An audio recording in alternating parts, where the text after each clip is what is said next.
Hello বন্ধুরা, আসসালামু আলাইকুম। আশা করি ভালো আছেন। যে দেখতেছেন পাগলা বাবা একজন প্যারালাইজ রোগীর ট্রিটমেন্ট করতেছে। তো পাগলা বাবা দেখতেছেন কিভাবে প্যারালাইজ রোগীর ট্রিটমেন্ট করে। তো আশা করি সম্পূর্ণ ভিডিওটা দেখলে বুঝতে পারবেন। আর এই যে পাগলা বাবার দেখতেছেন কত হাজার হাজার মানুষ আছে ট্রিটমেন্ট করাবার লেগে, মানে যে কোনো বেমারের শরীর বিষ, বুবা মানুষ বা প্যারালাইজ যে কোনো বেমারের ট্রিটমেন্ট করে। তো এদিকে দেখছেন হাজার হাজার মানুষ ভিড় দেখার রয়েছে পাগলা বাবার ট্রিটমেন্ট করতে। দেখতেছে সবই পেশেন্ট রয়েছে, রুগী রয়েছে যে পাগলা বাবার ট্রিটমেন্ট করাবার লেগে। ছোটো ছোটো বাচ্চা বা বড় মানুষ বা ছোটো মানুষ যেরকম বেমারই হোক পাগলা বাবার নইলে তা আশা করি ভালো হয়ে যাবে। তো ভিডিওটা বেশি বেশি শেয়ার করে দেবেন, আরেকজনটা দেখবার সুবিধা করে দেবেন।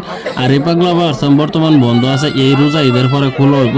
তো খুলে হলে আমরা এই পেজের মধ্যে ভিডিও হবেন। আশা করি সম্পূর্ণ ভিডিওটা দেখবেন। দেখার পরে আমি সম্পূর্ণ ভিডিও দেখলে তো দেখতে পারবেন এই যে বুড়া মানুষ ট্রেন থেকে আটটা বাইরে যাইব। তা ভিডিওটা দেখুন আর ভিডিওটা শেয়ার করে দেবেন। ধন্যবাদ।